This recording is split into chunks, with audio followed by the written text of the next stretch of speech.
আপনারা দেখছেন পজিটিভ বার্তা platform. Think positive, be positive. নমস্কার, পজিটিভ বার্তার পর্দায় আপনাদের সকলকে আবারও অনেক অনেক স্বাগত। প্রতিদিনের মতো আমরা চলে এসেছি পজিটিভ বার্তার লাইভ অনুষ্ঠান নিয়ে। আমাদের সঙ্গে এখন উপস্থিত আছেন বিশেষ অতিথি পূর্বা দেবনাথ ম্যাডাম। তো ওনার সাথে আমরা কিছুটা সময় কাটিয়ে নেব ও কথা বলে নেব। তো নমস্কার ম্যাডাম আপনাকে। নমস্কার। তো ম্যাডামের কাছ থেকে আমরা জেনে নেব ম্যাডামের পরিচয়টা। নমস্কার, আমি পূর্বা দেবনাথ। আমি সাধারণত একটা কিছু করি না, বেকারি বলতে গেলে। আপাতত আমি একজন ছবি আঁকি, আমি একজন চিত্রশিল্পী। তো এখানে আমাকে ডাকা হয়েছে অ্যাজ এ পেইন্টার হিসাবে, তাই আমি এখানে আজ উপস্থিত। আচ্ছা, তোমার ছোটবেলাটা কোথায় কেটেছে? ছোটোবেলা বিশালগড়ে। আচ্ছা, বিশালগড়। স্কুলও কি বিশালগড়ে? না, আমি ভারতীয় বিদ্যাভবনের স্টুডেন্ট। তো ভারতীয় বিদ্যাভবন থেকে আমার ক্লাস 12 আর গ্রাজুয়েট কমপ্লিট করেছি এমবিবি কলেজে, আর বিএড করেছি। আর ছবি আঁকা তো সাথে আমার বন্ধু। তো আমাদের এই পজিটিভ বার্তার অনুষ্ঠানে এসে তোমার কেমন লাগছে? পজিটিভ বার্তা হচ্ছে আমার খুবই একটা প্রিয় প্ল্যাটফর্ম। এটা আমার খুবই একটা ভালো একটা, আমার বলতে পারেন আমার প্রিয় একটা চ্যানেলও বলতে পারেন, কারণ আমি রোজই পজিটিভ বার্তার দিকে আমি চোখ রাখি। কারণ এখানে যেরকম কথাবার্তা যারা আসেন অতিথিরা, ওরা সত্যি মানে ওদের যে পজিটিভ ওয়ে বা ভিতরে যা যা পজিটিভ নেচার বা পজিটিভিটি আছে সব কিছু প্রকাশ করে। তো আমি সত্যি আজ এখানে আমি এসে আমি সত্যি খুব গর্বিত মনে করছি, জেনুইনলি। তো ভবিষ্যৎ প্রজন্মের জন্য কি বলবে পজিটিভ বার্তা সম্বন্ধে? ওদেরকে কি বার্তা দেবে? হ্যাঁ, আমি সবাইকেই বলবো যারা যারা এই চ্যানেল দেখুন বা দেখছেন, ওদেরকে আমি সবাইকেই বলবো যে আপনারা বা আপনাদের বাচ্চারা যারা যারা আছেন সব ওদেরকে বলুন যে এই চ্যানেলটা দেখতে। কারণ এটা এরকমই একটা প্ল্যাটফর্ম বা এরকম একটা চ্যানেল যেখানে প্রত্যেকটা মানুষ তাদের ভিতরে যে পজিটিভনেস, যা পজিটিভিটি আছে সব কিছু প্রকাশ করছে এই প্ল্যাটফর্মে একমাত্র, যেটাতে মানুষ তার হিডেন ট্যালেন্ট যেটাকে বলে ওটা প্রকাশ করছে এই প্ল্যাটফর্মে। আর যারা যারা আমাদের মতো সাধারণ মেয়ে যারা সোসাইটিরা চোখে দেখে না, ওরাও কিন্তু এখানে কিছু বলতে পারছে। তো আমি সবাইকে রিকোয়েস্ট করব যে এই পর্দায় চোখ রাখুন, কারণ আপনাদের বাচ্চারাও যারা ছোট 3 বছর 2 বছর কিছু কিছু বুঝছে, ওরাও কিন্তু এই চ্যানেলটা দেখে কিছু শিক্ষা পেতে পারে। ওদের ভবিষ্যৎটাও কিন্তু পজিটিভনেসের দিকেই এগিয়ে যাবে। আমি একদম মানে নির্দ্বিধায় বলতে পারি কথাটা। একদম পজিটিভ দিকে এগোবে এবং পজিটিভ কিছু দেখে তারা পজিটিভ কিছু শিখবে। একদম ঠিক কথা।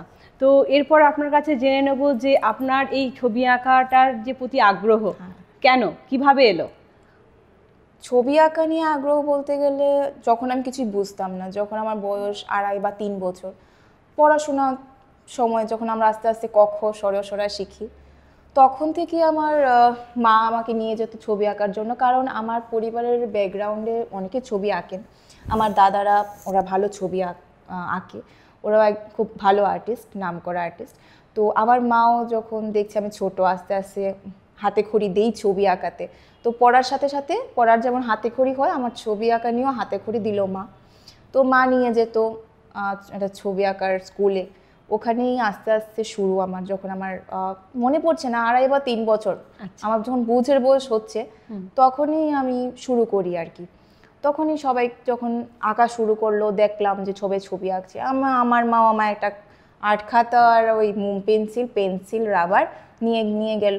সেটা আমার ওই দিনটার কথা একটু হালকা হালকা মনে আছে, এতটা ঠিক মনে পড়ছে না। তখনই আমার আস্তে আস্তে শিখা, ওখান থেকেই আস্তে আস্তে শেখা। আর আগ্রহ বলতে গেলে বলতে পারি যারা আমার থেকে সিনিয়র মোস্ট, যারা ভালো ছবি আঁকে, তো ওদেরকে দেখে দেখে আমি শুরু দেখতাম যে ওরা প্রথম তো এটা আমার মাথায় আসেনি যে এত ভালো ছবি এঁকে নেব। আমি পারলে বা দাদা ওরা পারলে আমি কেন পারবো না, আমিও ট্রাই করি। ওই প্র্যাকটিস করতে করতে করতে করতে আজও প্র্যাকটিস করছি। খুব ভালো, এগিয়ে যাও তোমার এই লাইফের এই লক্ষ্য নিয়ে। খুব সুন্দর।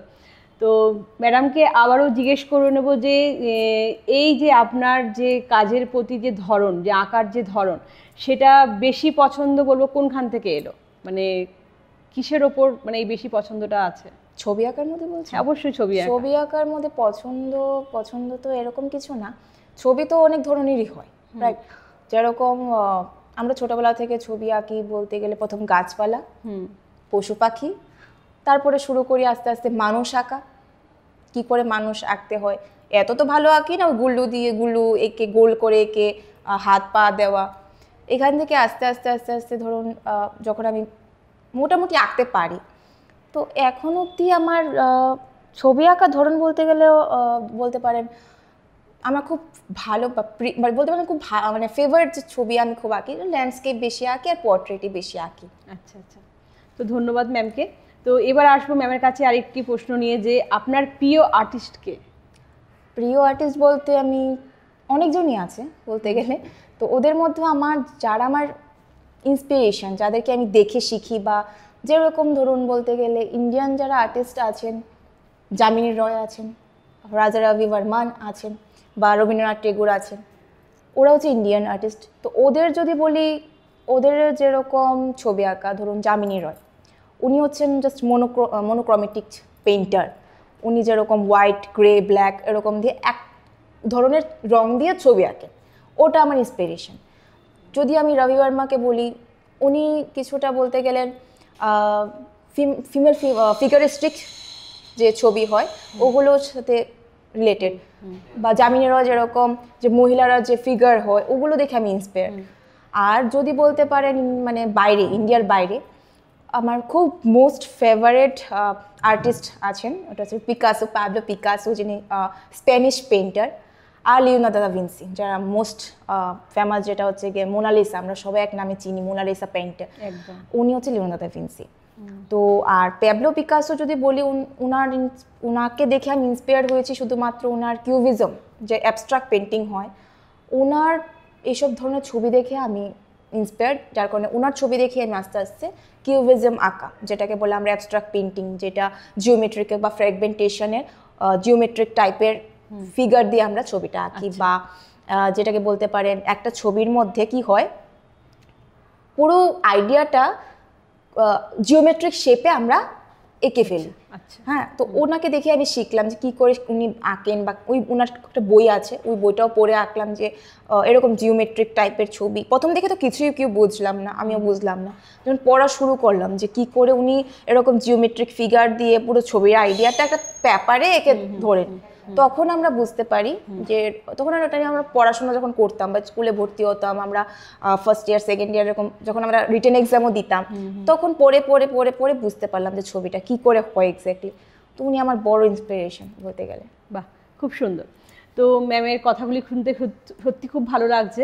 তো এরপরে ম্যামের কাছ থেকে আরেকটু জেনে নেব যে তোমার কাজের মূল অনুপ্রেরণা কোথা থেকে আসলো? এই যে তুমি কাজ করছো, এত সুন্দর মানে ড্রয়িং করছো, এই যে অনুপ্রেরণা তুমি কোথা থেকে পেলে? বলতে পারেন বড় বড় যারা সিনিয়র দাদা দিদিরা ছিল, যে এত সুন্দর সুন্দর ছবি আঁকতো, যেখানে তুমি ড্রয়িং, হ্যাঁ, যেখানে আমি শিখতে যেতাম, ওখানেই আমার সবচেয়ে বড় অনুপ্রেরণা। কারণ আমি তো এত ভালো ছবি আঁকতে পারতাম না যখন ছোটই ছিলাম, বলতে গেলে 3-4 বছর বা 5 বছর। তো একটা ধাপে ধাপেই তো সবাই যায়। যখন আমি আঁকতে পারতাম না, যে আমার থেকে একটু ভালো আঁকতো, ওকে দেখতাম ও কি করে আঁকছে, ওর দেখে আমি আবার আঁকতাম। যখন ওর স্টেজে আমি চলে গেছি, তখন ওকে দেখলাম যে বড় দাদা দিদিরা কি করে আঁকছে, ওরা পারলে ও দেখে দেখে আঁকতাম। এরকম করে কিন্তু এক ধাপে ধাপে আমি এগিয়েছি। তো সেমভাবে যেরকম বলতে পারেন মোম পেন্সিল, যেটা আমরা প্রথম আমরা হাতে করি, যেটা আমরা মোম পেন্সিল দিয়ে শুরু হয়, ওই মোম পেন্সিলের পর কি করে আমাদের টিচাররা রং তুলি দেয়, জল রং যেটাকে বলে আমরা, জল রং দেয়। জল রঙে দেওয়ার পরে আমরা আনি যেটাকে বলে তেল রং, যেটাকে ওয়েল পেন্টিং বলে। তো ওটা বেটার টু বেটারই কিন্তু স্টেজ টু ধাপে ধাপে কিন্তু আমরা মানে ইয়ারে চেঞ্জ হচ্ছে। তো ওইভাবেই কিন্তু দেখে দেখেই আমরা শিখি। আমি এটাই বলবো, কারণ আমরা চারদিকে যখন আমরা কিছু শিখি বা চারদিকে যখন আমরা পজিটিভ কিছু দেখি, আমরা সব বাচ্চাদের বলা একটাই কথা যে ভালো জিনিসটা দেখো, খারাপটা কেন দেখবে। আমরা অনেক কি হয়, যখন আমরা কম মার্কস পেতাম, মা বকতো, কিরে তুই কম মার্কস পেলি, সে কেন বেশি মার্কস পেলো। একদম ঠিক তো, কোনদিন মা বলো না কিরে তুই এত নাম্বার পেলি, ওর থেকে তুই এত কম পেয়েছে কেন, ওটা দেখ না, বলবে কিন্তু বেশি ভালোটা দেখ। তো ওটা হচ্ছে পজিটিভনেস। ঠিক তো, কোনটা ভালো হয়েছে ওটা আমরা দেখবো, একদম ভালো জিনিসটা শিখবো। তো সেম ভাবে কিন্তু আমরা দেখতাম যে আমার থেকে কে ভালো আঁকতো, আমরা তো একটু হলে বুঝতাম কে খারাপ আঁকছে ভালো আঁকছে। আর আগের দিনে কি হতো, হিউজ কম্পিটিশন হতো, যার কারণে আমরা শিখতে পাচ্ছি। এখন কিন্তু দিন দিন কম্পিটিশনটা কমে যাচ্ছে। কারণ কি, আমি যারা যারা এই শোটা দেখছেন, আমি একটা কথাই বলবো, অনেকে গার্জিয়ানরা কি করেন, আমি আমার ধারণা থেকে বলছি, অনেকে মনে করেন কি বাড়িতে ড্রয়িং টিচার এনে আমরা আনি, বাচ্চা যত্ন করে শেখাবে, ঠিক তো? ওটা মানে কিন্তু সবার ধারণা যে একা ভালো করে শেখাবে, একা করে শেখাবে, আমার বাচ্চাকে বেশি টাকা দিয়ে আমি আনি, বেশি ফিস দিই ওনাকে, এইটা কিছু যায় আসে না, বাচ্চাদের ভালো করে শিখে। আমার মেন্টালিটিতে অ্যাজ এ পেইন্টার বা আর্টিস্ট বলুন, আমি একজন drawing teacher, as a drawing teacher হিসেবে আমি আপনাকে একটা কথাই বলবো, আপনাদের বাচ্চাকে স্কুলে পাঠান, কারণ সে ঘরে বসে এক ধাপেই শিখছে। ওকে টিচার বললো যে এর গাছ এভাবে হয়, পাতা এভাবে হয়, ফুল এভাবে হয়, মানুষ এভাবে হয়, এর মানুষের মধ্যে কিন্তু অনেক শেপ আছে। আমরা যখন শিখতাম 10 জায়গায় দেখে কিন্তু আমি আমার ছবি মিলাতাম, তো 10খানে 10টা মানুষ, আমার ছবিটা এরকম কেন, ঠিক তো? তো সেমভাবে কি হয়, বাচ্চারা যখন একা ঘরে কোনো টিচার শিখাতে যায়, বাচ্চারা কিন্তু এক ধাপেই শিখে যাচ্ছে, কারোর ছবি কিন্তু দেখতে পাচ্ছে না, ও কি করে আঁকছে, ও তো ভালো আঁকতে পারছে। আমাদের সময় চারদিকে দেখতাম, দেখে আমরা কম্পারিজন করতাম, ঠিক। ওরা কিন্তু কম্পারিজন করতে পারছে না, ওদের টিচার শিখাচ্ছে, ও টিচার যা জানে সেটাই ওরা শিখছে। এরকম কিন্তু নয় যে বড়রা থেকেই আমরা শিখতে পারি, ছোটদের থেকেও কিন্তু শেখার আছে। এরকমও হয়েছে আমার জীবনে। আমার যখন 12 বছর বয়স, আর একটা বাচ্চা ছিল 10 বছর না 9 বছর আমার থেকে, আমি ছিলাম 3rd ইয়ারে, মানে পেন্টিং যখন এক্সাম হতো, আর বাচ্চা ছিল মেবি 1st ইয়ারে। এত সুন্দর ছবি এঁকেছে, তখন আমার মনে হলো আমি 3rd ইয়ারে এসে কী করেছি। 1st ইয়ারের পেন্টিং দেখে যদি কম্পিটিশন হয়, 1st ইয়ার যে ছিল উনি ভালো ছবি, মানে ওরকে মার্কস দেওয়া হবে ভালো, কারণ কি ও ছোট হতে পারে কিন্তু ওর ট্যালেন্টটা ভালো। তো ওরটা দেখেছি আমি, কি করে আঁকলো, আমি কেন পারলাম না, ওই কম্পিটিশনে কিন্তু মাথাতে থেকে যায়, ঠিক তো? তো ওই কারণে বলবো আমি সব গার্জিয়ানকে বাচ্চাদের স্কুলে পাঠান, মানে একটা গ্রুপে থাকলে ওরা শিখতে পারবে। একদম, ও নিজেরটা দেখছে, পাশে আরেকজনেরটা দেখছে, ওরটা দেখছে, কম্পারিজন করবে, ওরা ভালো আঁকলে আমার কোন জায়গায় ভুল, ঠিক আছে? তো আমারটা কেন খারাপ হচ্ছে, কি চেঞ্জ করতে লাগবে, ওই থিঙ্কিংটা কিন্তু এমনিতেই এসে যাবে। আর যদি তুমি কি করো, ঘরে থাকো বা ঘরে টিচার এনে করো, তাহলে কিন্তু এই জিনিসটা হয় না, এসে যাবে একঘেয়েমি। ও দিয়েছে, ঠিক আছে, হোমওয়ার্ক করে নিচ্ছি, হোমওয়ার্কটা শেষ করে ফেলি, বাস। ওটা কিন্তু একদম ঠিক না, প্রসেসটা ঠিক না, প্রসেসটা হলো না, এটা আমার মতে, বাকিদের তো বলতে পারছি না। খুব সুন্দর একটা মেসেজ দিলেন যে আমরা যদি বাচ্চাকে কোনো ড্রয়িং শেখাতে চাই তাহলে কি করবে, যে বাড়িতে না এনে আপনারা গ্রুপে দিলে তারা গ্রুপে সবার কাছ থেকে কিছু না কিছু শিখতে পারে। ধন্যবাদ ম্যাডামকে। তো নেক্সট যে ম্যামের কাছে কোশ্চেনটা আমরা নিয়ে যাব সেটি হচ্ছে, তুমি কিভাবে তোমার নতুন আইডিয়া তৈরি করো যখন তুমি ছবি আঁকো? কিভাবে নতুন নতুন আইডিয়া তৈরি করে তুমি সেই ছবিটার মধ্যে? না, আমি বলবো আমি কোনো পার্টিকুলার কোনো ছবি কোনো সময় দিই না, মানে বলতে গেলে আমি কোনো পার্টিকুলার কোনো টাইম বের করে আমি ছবি আঁকি না। এরকমও আছে আমি ঘুম থেকে উঠে ছবি আঁকি, এমনও আছে বিকেলবেলা ছবি আঁকি, আবার রাত্র 12টার ছবি আঁকি। কারণ কি, এটা কি হয়, এই আইডিয়াটা আমাদের মাথায় কিন্তু কন্টিনিউ থাকে না। কোথাও গেছি ঘুরতে, তখন মনে হচ্ছে তাকিয়ে আছি যে এরকম কেন হচ্ছে, এরকম হচ্ছে কেন, এটা যদি এসবে অ্যাড করি, বা বলতে পারো বা নদীর জায়গায় নদীতে গেছি বা সমুদ্রে গেছি, সমুদ্রে গেছি, কি অ্যাড করা যায়, ছবিটা খুব সুন্দর লাগছে ভিউটা, বাস ওটা দেখলাম, এটাতে কি অ্যাড করা যাবে, ওটা আমাদের মাথায় আসে। এই সমুদ্রে গেলাম, ঢেউ আসছে, বাস ওখানে কি অ্যাড করলে আরও বেশি সুন্দর হবে, ঝিনুক বা একটা সিন্ধু ঘটক একটা এলো বা ডলফিন এলো, এরকম কিন্তু আমরা ভাবি। সমুদ্রের আশেপাশে যেগুলো থাকে সেগুলো, বা নারকেল গাছ যদি একটা অ্যাড করি, তো এগুলো মাথায় থেকে যায়। ধরো আমার একটা ছবি মানে ভালো লাগছে না, কিছু ছবি আঁকতে বসবো, কি আঁকবো, অনেক সময় এরকম হয়েছে এক ক্যানভাস নিয়ে বা একটা ভালো পেপার নিয়ে বসে আছি 2 ঘন্টা, কিছু আঁকলাম না, জাস্ট একটা রাউন্ড বা একটা কিছু বসে, মাথায় আসছে না। এরকমও হয়েছে যে রাত্রবাজে পড়াশোনার সময় কথা বলছি, স্কুলিং লাইফ, আর ভালো লাগছে না পড়তে, কি করবি, ছবি আঁকবো, বাস বসে গেলাম।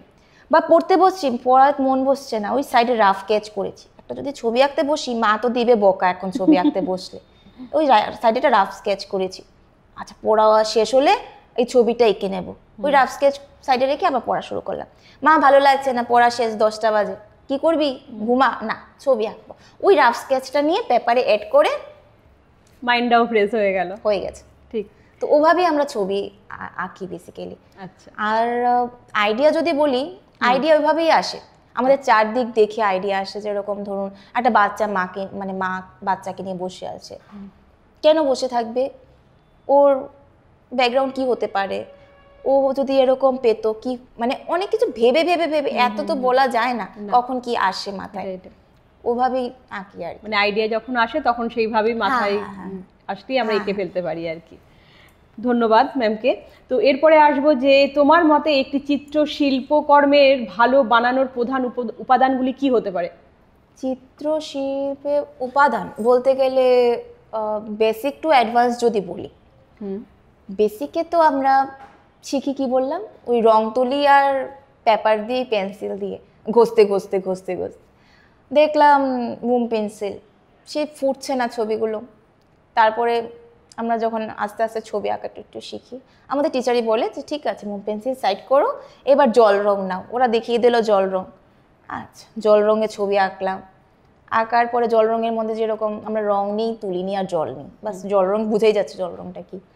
এবার জল রং আঁকলাম, সেটা এত ফুটছে না, এতে কি এড করবো? টিচাররা বললো অন্য যেগুলো হয় অ্যাক্রিলিক একটা রং হয়, এটাও ওয়াটার কালারের মতোই, ওটা দিলে ফুটবে। হ্যাঁ ঠিক আছে, তুই জল রং আবার ওয়াটার কালার চেঞ্জ করে অ্যাক্রিলিক আনলাম, ওটা জল দিয়ে করা হয় কিন্তু যেটা ডেন্সিটিটা বেশি, কালারের ডেন্সিটি বেশি, ওই অ্যাক্রিলিক ছবি আঁকলাম। তারপরে আরেক ধাপ উঠলাম, এবার আরও ছবিটাকে সুন্দর করব, যার কারণে আমরা ক্যানভাস করব। ক্যানভাসে তো আর অ্যাক্রিলিক করা যায়, আরও সুন্দর করার জন্য আমরা ওয়েল রং ইউজ করি শখে। তো ওয়েল রঙের মধ্যে আমরা আমাদের যে ক্যামেলের ওয়েল হয় তেল রঙের মধ্যে, এটা তেল পাওয়া যায়, ওটা দিয়ে আমরা তখন এটা তো জল ইউজ করে না, শুধু তেল ইউজ করে রঙটাতে। ওই ওয়েল কালার পাওয়া যায়, ব্রাশ ডিফারেন্ট হয় ক্যানভাস ইউজ করতে, ওরকম এরকম জিনিস আমরা ইউজ করে থাকি।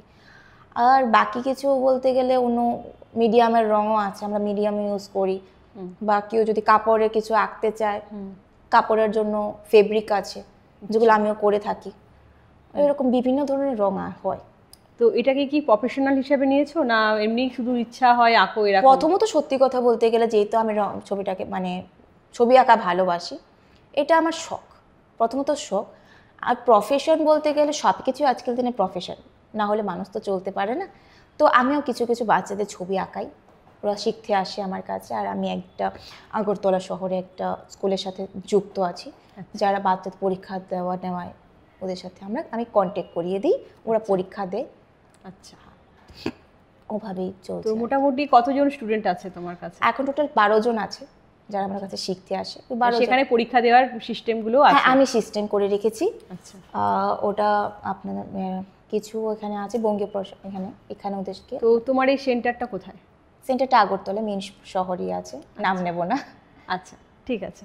তো নেক্সট ম্যামের কাছে আবারও চলে যাব নেক্সট প্রশ্ন নিয়ে, যে কোন রংটি আপনার কাছে যে আপনার মুডটাকে খুব ফ্রেশ করে তোলে বা ভালো করে তোলে, এমন কোন রংটা আছে সেটা আমরা জানতে চাই। মুড ফ্রেশ করে, কারণ আমার প্রিয় রং হচ্ছে সাদা, যেটা আজ সাদা পরে আছি। সাদা রং আমার ভীষণ প্রিয়, কিন্তু সাদা দিয়ে তো আর রং ছবি আঁকা যায় না। ছবি আঁকতে গেলে আমি লাল রংটার দিকে বেশি ফোকাস করি, লাল রংটা খুবই আমার প্রিয় একটা রং। তো সব কিছু তো সব রং ইউজ করা যায় না, তো ছবির উপর ডিপেন্ড করে আমি কোন রংটা ইউজ করব কি করব না। মোনোক্রোমেটিক যদি ছবি আঁকতে যাই তাহলে আমি পার্টিকুলারলি 2 বা 3টে রং ইউজ করব, এছাড়া রং ইউজ করব না। বা ল্যান্ডস্কেপ বা এরকম যদি ছবি আঁকতে যাই বা প্রাকৃতিক দৃশ্য যেটাকে বলে, ওরকম ছবি আঁকতে গেলে সবুজ হলুদ লাল এরকম তো ইউজ করা। একটা ছবিকে যদি ফুটিয়ে তুলতে হয় বা কালারফুল করতে হয়, তো আমরা মেনলি কোন কোন রং ইউজ করতে পারি সেখানে? বেসিক্যালি যদি ফুটিয়ে তোলার জন্য আমি বলি তাহলে লাইট রং খুব কম ইউজ করি। লাইট রঙের মধ্যে হচ্ছে হালকা যে পিঙ্ক কালার, স্কাই কালার বা হোয়াইট কালার, এগুলো খুব মানে লাইট কালারের হয়, এগুলো ইউজ না করলেই হয়। হ্যাঁ, করবে যখন তুমি ডিপ কালার তো ইউজ করলে আবার বাজে দেখাবে, তো কম্পারিজন করে করতে লাগবে। আগে হালকা লাইট কালার থেকে শুরু করা ছবি, লাইটের থেকে আস্তে আস্তে ডিপে যাওয়া, ডিপের থেকে তো আর লাইটে আসা যাবে না। তো আমরা এরকমভাবে আমরা বাচ্চাদের শিখিয়ে থাকি যে প্রথমত যে লাইট ছবি আঁকার পরে যখন আমরা রং ইউজ করি, তখন তোমার প্রথমত তুমি লাইট কালার ইউজ করো, যে লাইট কালার এখানে আছে যেগুলো তোমার করতে লাগবে, ওগুলো লাইট কালার ইউজ করে নাও। তারপরে তুমি আস্তে আস্তে ধাপে ধাপে ডিপ কালার ইউজ করবে, এরকমভাবে আমরা শিখিয়ে থাকি আর কি। ধন্যবাদ ম্যামকে। তো এবার আসবো ম্যামের কাছে যে কোন কোন ধরনের রং যে তুমি তোমার আঁকার মধ্যে ব্যবহার করো এবং মনে হয় যে না ছবিটা এই রংটা ব্যবহার করলে আমার ছবিটা খুব মানে খুব সুন্দর ফুটে উঠবে, এই রংটা আমি ব্যবহার করব এই ছবিটার মধ্যে, যে আমার ছবিটা খুব ভালো হবে। ডিফিকাল্ট, ছবির উপর নির্ভর করে, পুরোটাই ছবির উপর ডিপেন্ড করে কি ধরনের ছবি আমি আঁকছি, কি ধরনের আমি কি আইডিয়া নিয়ে ছবি আঁকছি। ছবি আঁকার পরে তখন আমরা রং করব, মানে স্কেচ করার পরে যখন আমরা রং করতে যাব তখন আমরা ইমাজিনেশন অ্যাজ এ ভার্চুয়াল হিসাবে আমরা ধরে নেব ছবিটা, যে আমার এই রংগুলো লাগবে, এই ছবিটার মধ্যে এই রংগুলো আমি ইউজ করতে পারবো এবং সেটা সেইভাবেই ফুটবে। আর পার্টিকুলারলি এরকম ফোটার জন্য যে আমি এরকম পার্টিকুলারলি রং ইউজ করব এটাতে আমার কোনো আইডিয়া নেই, হতে পারে বাট আমার কোনো হিসাব এটাতে আইডিয়া নেই। আচ্ছা, ম্যামের কাছে এবার আমরা আবারও অন্য প্রশ্ন নিয়ে চলে যাব। তো ম্যামকে এবার কিছু সামনে জেনে নেব যে ম্যাম আমাদেরই কলেজের একজন ওমেন এন্টারপ্রেনার, মহিলা উদ্যোক্তা। তো উনি একটু আমাদেরকে বলবেন যে এখানে উনি কি শিখেছেন, কতটুকু শিখেছেন এবং সঙ্গে ওপিডি ব্যবস্থা সম্বন্ধে। হ্যাঁ, আমি ত্রিপুরা শান্তিনিকেতন প্রথম যখন আমি যাই তখন আমি আমার জীবনীটাই আমি ধরছি, একদম হয়ে গেছে প্রায় 1-1.5 বছর যখন এটা শুরু হয়েছে, বা মলয়পিত স্যার যখন এটা চালু করেছিলেন, তখন যখন আমি শুনলাম, একজন থেকে তো একজন শোনে, আমি গেছি। প্রথমত জায়গাটা খুবই সুন্দর, একদম খোলামেলা জায়গা, যখন কাজ চলছে, এখনও কাজ চলছে। প্রথমত আমি গেছি এখানে কম্পিউটার ক্লাস করতে, যেটা সুব্যবস্থা করে দিয়েছেন মলয়পিত স্যার সবার জন্য, যে এসো শিখো। ওখানে বিয়া শেখাতো, যেটা আমরা ওখানে পুরো বিনামূল্যে স্যার, যেটা বাইরে আমরা অনেক কস্টলি, যেটা কস্টলি করতে লাগে, সাংঘাতিক কস্টলি, এটা আমরা বিনামূল্যে কিন্তু আমরা শিখে গেছি। কম্পিউটার আর ছিল সঙ্গে ছিল মেটাভার্স। হ্যাঁ, মেটাভার্স, কারণ মেটাভার্স আমরা কি এটাই জানতাম না, বেসিক্যালি এক সাধারণ মানুষের মতো জানা সম্ভবই না মেটাভার্সটা কি। কম্পিউটার তো সবাই একটু একটু জানে, কিন্তু মেটাভার্স কি খায় না মাথায় দিয়ে, ওটাও জানতাম না জেনুইনলি। মেটাভার্স কি, তো ওই মলয়পিত স্যারের জন্যই কিন্তু আমি চিনেছি মেটাভার্স কি, ক্লাস করেছি, একদম বিনামূল্যে ক্লাস করেছি, 6 মাস করেছি। তারপরে মহিলা এন্টারপ্রেনার হিসাবে আমি যখন জয়েন করলাম, ও মিটিং জয়েন করছি, স্যারের কথা শুনছি, আস্তে আস্তে এগোচ্ছি। আমিও চাই আমার মতো সবাই পাশে থেকে যাতে ওটা খুব ভালো একটা পজিশনে যায়, যেটা একদম কলকাতায় অবস্থিত। এবং মহিলা উদ্যোক্তা যারা আছেন, যারা যে যে বিষয়ে মানে তাদের প্রতিভা আছে, তারা সেই বিষয় নিয়ে তারা এগিয়ে যেতে পারবেন। এবং এখানে বিশেষভাবে সন্ধ্যে 7টার সময় মিটিংয়ে এবং দুপুর 3টের মিটিংয়ে বিশেষভাবে গাইড করা হয় অনলাইনের মাধ্যমে, যে তারা কোন বিষয়ে তারা দক্ষ, সেই বিষয় নিয়ে তারা অনলাইন ব্যবসাও করতে পারবেন বা ঘরে বসে ব্যবসাও করতে পারবেন। এরপর ম্যামের কাছ থেকে জেনে নেব যে ওপিডি ব্যবস্থা সম্বন্ধে ওখানে কি জানা আছে। ওপিডি যে চালু হয়েছে, ওপিডিতে একদম সুব্যবস্থা আছে। ওখানে বলতে গেলে বিনামূল্যেই দেখা হয়, শুধুমাত্র এখানে 10 টাকার টিকিট রাখা হয়, আর 10 টাকার টিকিট রেখে তোমরা একদম বিনামূল্যে তোমরা চিকিৎসা, যেটা বাইরে কিনা অনেক কস্টলি হয়ে থাকে, একদম যেটা আমরা প্রাইভেটে যদি দেখাতে যাই ওটা কিন্তু অনেকটাই কস্টলি হয়, সবার পক্ষে সম্ভব না। এখানে গরিব ধনী কোনো কিছু নেই, গরিবরা আসছেন, দেখাচ্ছেন, ওদের একদম ওদের জন্য যা করার স্যার কিন্তু একদম আপ্রাণ চেষ্টা করে দিচ্ছে। ঠিক আছে, মানে খুবই মানে ডক্টর যারা এখানে আছেন, আমি গেছি, দেখেছি, আমিও চিকিৎসা করিয়েছি, খুবই ভালো, খুবই মানে এডুকেটেড। ওরাও তো এমবিবিএস কমপ্লিট করেছে, ওরা বড় এমডি, কিন্তু এটা না, কিন্তু ওরা ব্যবহার মানে যারা এখানে কাজ করছেন সত্যি খুব ভালো, খুবই ভালো সুব্যবস্থা। সুচিকিৎসক দ্বারা এখানে চিকিৎসা করানো হয় এবং পরীক্ষা নিরীক্ষার ওপরে থাকছে বিশেষ ছাড় এবং থাকছে ওষুধের ওপরও বিশেষ ছাড়, যেটা কিনা বাইরে আমরা অতি মানে মানে মানে মূল্যে, অতি বেশি মূল্যে আমরা ওখান থেকে পেতে হয়। তো বলবো সবাইকে যে এখানে আসুন এবং ভিজিট করুন, একবার এখানে পরিষেবা নেবেন। আর সবচেয়ে বড় কথা, আগামী মে মাস 1 মে থেকে তো এখানে নতুনভাবে নতুন পরিষেবা আবারও চালু হচ্ছে। সকাল 7টা থেকে বিকেল 5টা অবধি এখানে ওপিডি পরিষেবা চালু থাকবে। তো অবশ্যই বলবো আপনারা এখানে ভিজিট করবেন।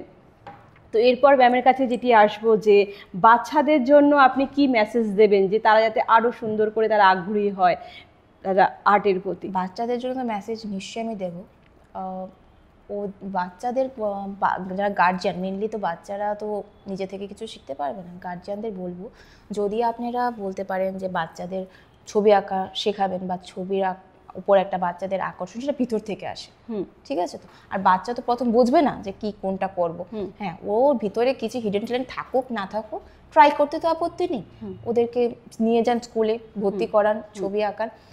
সাইড বাই সাইড আমি এইসব বাচ্চাদের বলবো যারা ছবি আঁকতে চায়, ছবি আঁকতে চায় অথচ বাবা মার সেই ঠাকুরের কৃপা ওরা সেইভাবে বাচ্চাটাকে গাইড দিতে পারছে না। হতে পারে বাচ্চাটা বলছে আমি ছবি আঁকবো, কিন্তু সেই খাওয়ারই টাকা নেই, আর কি বাচ্চাদের ছবি আঁকাবে। সবাই দেখতে বলে মনে হচ্ছে ও তো ছবি আঁকছে, আমিও একটা ছবি আঁকবো, শখ হয়। তো ওদেরকে বলবো যে যারা রং কেনার পয়সা নেই বা পেপার কেনার সেই পয়সাটা নেই, ওদেরকে বলবো যে আমার সাথে কন্ট্যাক্ট করতে পারেন যারা ছবি আঁকতে চান, আমি বিনামূল্যে সেই বাচ্চাদের ছবি আঁকাবো। বা আমি একটা স্কুল, খুব সুন্দর একটা প্রকল্প বা উদ্যোগ নিয়েছেন। তো আমার একটা স্কুল খোলার খুব ইচ্ছে, ওখানে একদম বিনামূল্যে বাচ্চাদের আমি ছবি আঁকা শেখাবো, যাদের আর্থিক সহায়তার অভাবে তারা ড্রয়িং করতে ইচ্ছা হলেও তারা ড্রয়িং করতে পারছে না। ঠিক, খুব ভালো একটা মানে উদ্যোগ আপনার। তো এরপর ম্যামের কাছে চলে আসবো যে তোমার ছবি আঁকার যে শুরুটা, সেটা তো মানে কোথা থেকে হয়েছে বলতে কোন স্কুল থেকে স্টার্ট হয়েছে বা কিভাবে হয়েছে যদি একটু জানতে পারতাম আমরা। ছবি আঁকা শুরু তো বললাম 3 বা 2.5 বছরটা, কোথা থেকে কোন স্কুল থেকে তুমি মোটামুটি শুরু করেছো? প্রথমে আমি কোনো স্কুলই প্রথমেও যাইনি, আমি একজন পাড়ার একজন আঙ্কেল ছিল, উনি খুব ভালো ছবি আঁকা, ওনার কাছে আমি প্রথম শিখেছি। তো যেতাম, উনি ছবি আঁকার একদম হাতে খড়ি দিল। ওখান থেকে আমার 2 বছর পরে আমার আগরতলা শিফট হতে হয় পড়াশোনার জন্য। তো মা বাবা ওখানে আগরতলায় ভাড়া থেকে আমায় স্কুল পড়ায়, তখন আমি শিফট হই ত্রিপুরা ফাইন আর্টস একাডেমিতে। আচ্ছা, ওখানেই আমার সব কেরিয়ার শুরু, মানে পরীক্ষা দেওয়া বা এক্সাম যেটা বলে না আদ্য মধ্যপূর্ণ, তারপরে ফার্স্ট ইয়ার সেকেন্ড ইয়ার করে বিশারদ কমপ্লিট করে, ওই স্টেজটা কিন্তু আমি এখানেই পেয়েছি। আচ্ছা, এই ফাইন আর্টস একাডেমিতে, ওখানে জয়ন্ত স্যার ছিলেন। আচ্ছা, বাহ, খুব ভালো। তো এরপর আসবো ম্যামের কাছে যে তোমার জীবনের কোনো স্মরণীয় ঘটনা, যে হ্যাঁ ড্রয়িং করতে গেছি একটা বিশেষ কোনো স্মরণীয় ঘটনা আমার জীবনে ঘটে গেছে, সেই স্মরণীয় ঘটনাগুলো যদি একটু শেয়ার করতেন আমাদের দর্শকদের সামনে। এটা তো একটা লং জার্নি, 2.5 বছর থেকে আমার 15 বছর অবধি। আমি যখন 16 বছর বয়স তখন আমি বিশারদ দিই, তাহলে আমার বয়স যখন 2.5-3 বছর, এখান থেকে আমার হাতে খড়ি থেকে শুরু, সেই গণলে হবে 14 বছরের একটা লং জার্নি আমার ছবি আঁকার শেখার। ওখানে তো নিশ্চয়ই অনেক বলতে পারেন অনেক স্মরণীয় ঘটনা আছে। তো এর মধ্যে যদি আমি একটা বলতে চাই, আমার পরীক্ষারই বলতে গেলে, আমার পরীক্ষাটা পরে ঠিক জুলাই বা আগস্টের দিকে আমার থার্ড ইয়ারের একটা এক্সাম ছিল। তো ওখানে তো রিটেন এক্সাম হয়, প্লাস আমাদের কিছু হাতের কাজ দেখে, আর ছিল সব পেপারে যেরকম আমরা শিটে ছবি আঁকিগুলো এক্সামিনার দেখতো। আমার এখনও মনে পড়ে, আমি ভাড়া থাকতাম আগরতলায় ধলেশ্বরে, আর আমার পরীক্ষা ছিল রবীন্দ্র ভবনে, ভীষণ বৃষ্টি, যে আমি কি করে এই সব পেপার আমার তো সেদিন দেখাতে লাগবে না এক্সামিনারকে যে আমি কি করেছি একটা বছর, আমার কি হাতের কাজ, নাহলে ওরা মার্কস দেবে কি করে, একটু দেখাতে লাগে সেই পরীক্ষার সময়। তো একদম আমার এক্সাম ছিল সকাল 11টায়, তো আমি সকাল থেকে মানে খুব বৃষ্টি, মাও টেনশনে পড়ছে, বাবাও টেনশনে, কি করে নিব। তা আমাদের তো আর পার্সোনাল কার নেই, যে এরকম অতি সাধারণ একটা মেয়ে আমি, মিডল ক্লাস। তো তখন রিক্সা করে যেতে লাগতো, রাইট, নাহলে অটো দিয়ে যেতে লাগতো। তো এত কাজ তো আমার দেখাতে লাগবে না, আমার ব্যাগ যে নেব সব ভিজে একদম হয়ে যাবে। তাও অনেক কষ্টে কাগজ পেঁচিয়ে নিলাম। তো বাই রিক্সাতেই যেতে লাগছে, অটো সার্ভিস ওখানে ছিল না, ধলেশ্বর 12 নম্বর ভিতরে তো আর অটো সার্ভিস নেই।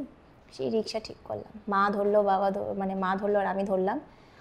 তো এই পেপারের মধ্যে সব জল ঢুকে ওয়াটার কালার ছিল, তো ভিটিয়ে লেপটে গেছে। আর হাতের কাজের যে মানে জরির কাজ করেছিলাম, পট ছিল, পেপারের ক্রাফটিংয়ের পেপারের ফুল ছিল, ওগুলো ভিজে একাকার হয়ে গেছে। তো ওটা খুবই আমার কষ্ট হচ্ছিল তখন। তারপরে এবার তো ভিজে তো গেছি, যেতেও আবার দেরিও হয়ে গেছে, অলমোস্ট সবার কমপ্লিটেড, শরীর ভিজা, ছবি আঁকবো না কোথায় বসবো, পেপারে বাবা পেপার দিয়ে দিচ্ছিল, পেপারে গিয়ে বসিস, পেপার তো ওই জলে ভিজেই গেছে, জামা ভিজা। পেপার দিল, কি ছবি আঁকবো মাথায় আসছে না যে আমি এটা প্র্যাকটিস করে গেছি, এই ছবি আঁকতে গেলে আমার 2 ঘন্টা 3 ঘন্টা হবে না, কি করব। এক্সামিনার বুঝলো যে বৃষ্টিতে ভিজে, আমার মতো আরও অনেকে এসছে, কিন্তু কি করব, কপাল খারাপ। তাও আমি এক্সামিনার বুঝেছে আমার সেই ছবিগুলো দেখে, উনি হেসে দিল। তো ওনার হাসি দেখে আউটডোরে কনফিউজ যে কি আছে, আমার আজকে পরীক্ষা ওই লাড্ডুই পাবো। তারপরে উনি কিছু বললো না, বলছে বা বেটা তুমি আঁকো, কোনো চাপ নিও না, তুমি আঁকো। আজ সবার সাথে আমি একটু আলাদা বসছি, বৃষ্টিতে ভিজা তো আমি আঁকছি। ওই ওয়াটার কালার ছিল, যেখানে আমি ব্রাশ দিয়ে করব ওখানে আমি আঙ্গুল দিয়ে চেপে গেছি।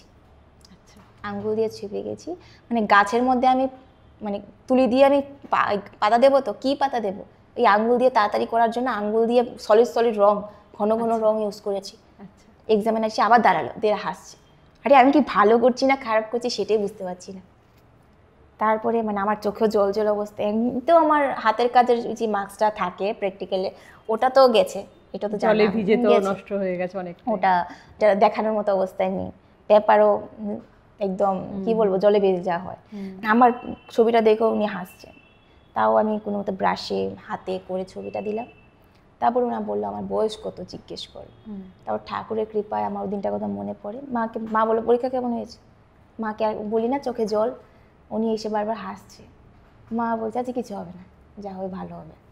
ওই বিশ্বাসে বাড়ি গেলাম, 1 মাস পরে রেজাল্ট এলো, তো ঠাকুরের আশীর্বাদে এরকম 85 ছিল। ও বাহ, পাস করে গেছি, ফার্স্ট ডিভিশন হয়েছে, বেঁচে গেছি। তো ওই এরকম একটা সিচুয়েশন। আর আরেকটা সিচুয়েশন বলতে খুব আমি যখন আমি সিসিআরটির এক্সাম দিই, স্কলারশিপের পরীক্ষা, তো ওর দিন রবীন্দ্রভবনই ছিল। ওদিনও এক কি প্রবলেম, আমার সিসিআরটির স্কলারশিপ এক্সাম হাফ ছবি করার পর আমার সাইনাসের প্রবলেম।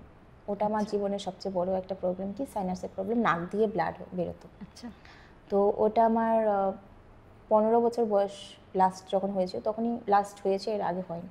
তো সিসিআরটি এক্সামটা আমার ছিল এরকম 14 যখন 8-9-এ পড়ি, তখন আমার এক্সামটা মানে ছিল স্কলারশিপ পরীক্ষা। ওদিনও একই হয়েছে, গেছি পরীক্ষা দিতে, হাফ ছবি এঁকেছি, টপ করে নাক দিয়ে। আমি তো রুমাল নিয়ে মুছছি, বারবারে মুছছি, বুঝতে পারছি না, ভাবছি সর্দি। আচ্ছা, আমার তো পড়ে গেছে সাদা রঙে, আমার সাদা রঙের জামা লাল হয়ে গেছে, সবাই আমাকে দিকে তাকিয়ে আছে, কি হলো, আমি তো ছবি আঁকছি জল রং নিয়ে, আর আমি তো মনে করছি জল পড়ছে, সেই সেন্স নেই আমার, নাক দিয়ে তুমুল রক্ত পড়ছে, আর আমি রুমাল বুঝতে রুমাল দিয়ে ভিজে গেছে, এর দিকে আমার নজর নেই। তারপর টেনে মেনে নিল, ওই সিএসসিআরটি এক্সাম হলো না। আচ্ছা, আমার বাড়ি নিয়ে যেতে লাগলো নাককে, আমি পারবো, তাও এক্সামটা দিতে পারিনি শেষ মুহূর্তে। তারপর আমার ওই হাফ করা ছবি নিয়ে গেল, রং করছি তো সেরকম আমার ফিনিশিং এ আসেনি বা মনের মতো। সেদিন আমার খুব মানে অনেক সিচুয়েশনে তো কমপ্লিট করতে পারোনি সেই জিনিসটা, খুব মন খারাপ ছিল। স্কলারশিপ তো আমি পাইনি। তো বাই 2019 আমি সিসিআরটি এক্সাম দিলাম, দুঃখজনক ঘটনা ছিল সেদিনের ঘটনাটা। তারপরে সিসিআরটি এক্সাম 2019-এ দিলাম, আর 17-এ দিয়েছি, দুটোতে আমি স্কলারশিপ পেয়েছি। বাহ, খুব ভালো। আর বলতে গেলে এই সাইনাসের প্রবলেমটা, ওটা আমার ছোটোবেলা থেকেই। ওই একবার অল ত্রিপুরা কম্পিটিশান ছিল, অল ত্রিপুরা ড্রয়িং কম্পিটিশান, ওখানে আমি শুনলাম, যেটা আমি যেতে পারিনি, কম্পিটিশান হয়েছে, তো ওটা দেওয়ার পর পুরস্কার দেবে, সেদিন আমি যেতে পারিনি, আমার দাদু গিয়েছিল। তো ঠিক আছে, তুই পেলে তো পেলি, না পেলে নেই, যাই আমি, আমার খুব ইচ্ছা, মনে হচ্ছিল পাবো, তাও পেয়েছি, 3rd পজিশন পেয়েছি। আমিও স্টেজে উঠে ওটা সিএম থেকে আমি এটা নিতে পারিনি আর কি, তখন এটা তো একটা বড় অ্যাচিভ ছিল জীবনে, ছিল সিএম থেকে আমি প্রাইজটা নেব, অল ত্রিপুরা কম্পিটিশন, তো আমি ওটা পারিনি, সেদিন আমি নিতে, আমার দাদু নিয়ে এসছে। আচ্ছা, ভালো, খুব ভালো। তোমার এই নতুন জীবনে অনেক অনেক শুভেচ্ছা, তুমি আরো এগিয়ে যাও, আমরা চাইবো। ঠিক আছে, তো এরপরে আমরা ম্যামকে অসংখ্য ধন্যবাদ জানাবো যে ম্যামের এই মূল্যবান সময় আমাদেরকে দেওয়ার জন্য আমাদের লাইভ অনুষ্ঠানে। তো ম্যামকে চাইবো আমরা আগে আরও যেন সুন্দরভাবে নতুন কিছু উপহার আমাদের জন্য নিয়ে আসি, যেন আরও সুন্দর ড্রয়িং করে, এবং আমাদের প্রেজেন্টেশন, ওনার যে প্রেজেন্টেশন হাতের খুবই সুন্দর, এবং উনি আমাদেরকে দেখাবেন, দর্শকদেরকেও দেখাবেন যে ওনার হাতের প্রেজেন্টেশনগুলো কত সুন্দর, আমরা দেখবো নেক্সট টাইমে, তো আমরা আশা রাখবো। তো আজকের মতো আমরা আমাদের অনুষ্ঠান এখানেই সমাপ্ত করব। তো সকলকে নমস্কার।